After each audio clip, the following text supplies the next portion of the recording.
Nous sommes rassemblés au nom du Père et du Fils et du Saint-Esprit. Esprit Saint, éclaire-nous et assiste-nous. Éclaire-nous et assiste-nous. Éclaire-nous et assiste-nous. Aujourd'hui nous allons inviter le frère Sage à nous développer le thème « Que viens-je faire au renouveau ?» Ce thème met un accent sur ce que le renouveau est, et ce que le renouveau n'est pas.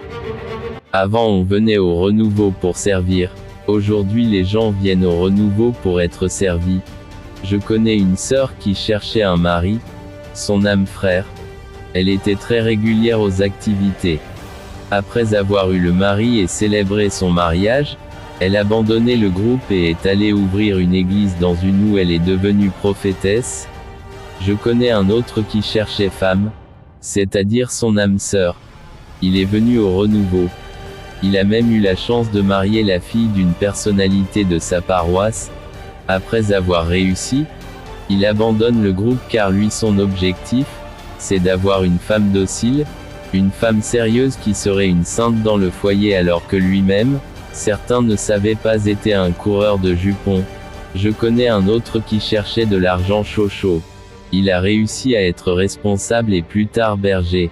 Une fois l'objectif atteint, il créa un groupe de tontines. Évidemment, tous les frères et sœurs ont mis leur confiance en lui. Mais vous savez, il a bouffé les sous de ses frères et a abandonné le poste de la bergerie. Il un autre qui cherchait du travail et il a fait son entrée dans le renouveau.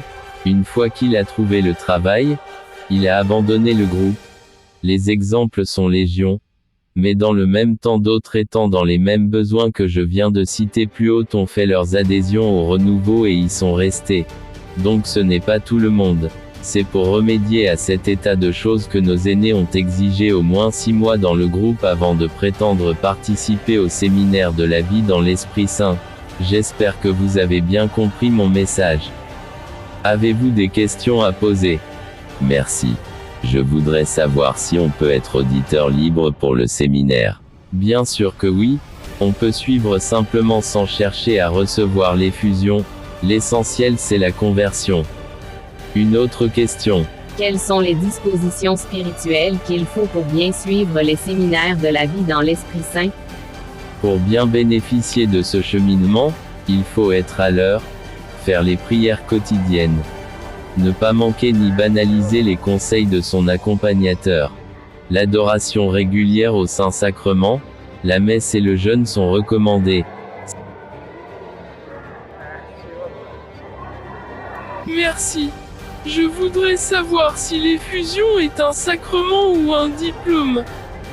Non, l'effusion n'est pas un diplôme. Certains croient que c'est une licence pour ouvrir son église. Ce n'est pas cela. Autre question. S'il n'y a plus de questions, on se verra dans la semaine prochaine.